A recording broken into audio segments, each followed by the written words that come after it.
Hindi shorthand की practice dictation 90 शब्द प्रति मिनट गति से डिक्टेशन 5 सेकंड में शुरू होगी। स्टार्ट।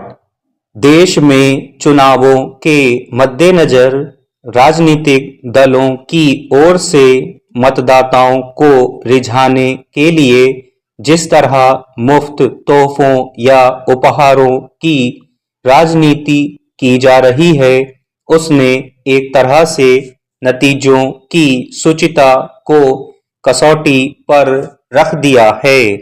भारतीय राजनीति में पिछले कई वर्षों से यह प्रवृत्ति जटिल होती गई है। हालांकि इस मसले पर सवाल भी उठे हैं, पर मुफ्त तोहफों के जरिए मतदाताओं को प्रभावित करने को लोकतंत्र के लिए एक घातक चलन बताया गया है।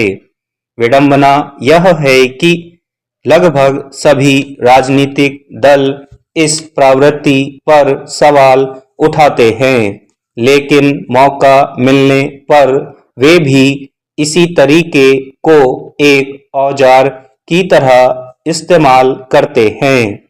खासतौर पर जो दल या गठबंधन सत्ता में होते हैं, वे वादों या घोषणाओं के साथ साथ चुनावों के ठीक पहले कोई योजना या कार्यक्रम लागू करने के जरिए भी मतदाताओं को लाभ पहुंचाने की कोशिश करते हैं। समय समय पर सुप्रीम कोर्ट ने भी मुफ्त उपहारों को भारतीय राजनीति में एक घातक प्रवृत्ति बताया है, लेकिन इस पर रोक को लेकर अब तक कोई ठोस नियमन सामने नहीं आ सका है।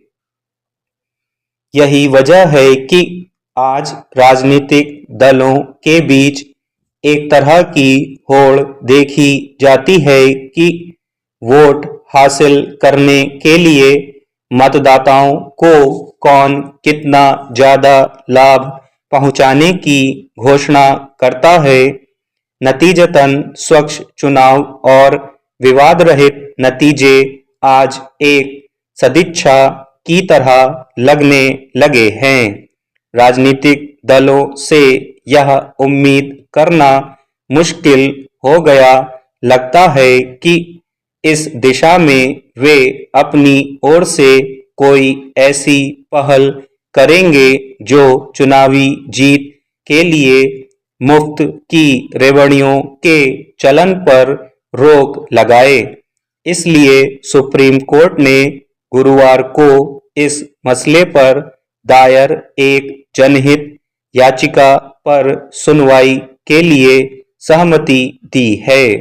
तो इससे एक बार फिर मुफ्त की चुनावी रेवड़ियों पर लगाम लगने की उम्मीद जगी है। गौरतलब है कि करीब 4 साल पहले सुप्रीम कोर्ट की एक पीठ ने केंद्र और निर्वाचन आयोग से उस याचिका पर जवाब मांगा था, जिसमें चुनाव से पहले अतार्किक मुफ्त उपहार की घोषणा या इसे वितरित करने वाली राजनीतिक पार्टी का चुनाव चिन्ह जब्त या उसका पंजीकरण रद्द करने का निर्देश देने का अनुरोध किया गया था।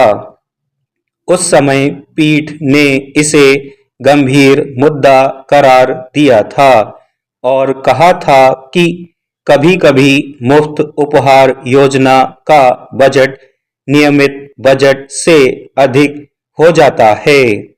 सवाल है कि अगर कोई मतदाता मुफ्त की सौगात दिए जाने के असर में किसी उम्मीदवार को वोट देता है, तो क्या यह एक तरह की सौदेबाजी नहीं कही जाएगी? अगर कोई सत्ताधारी पार्टी चुनावों के ठीक पहले किसी योजना या कार्यक्रम के जरिए मतदाताओं को आर्थिक लाभ पहुंचाती है तो उसकी जीत को कितना निष्पक्ष माना जाएगा? स्टॉप।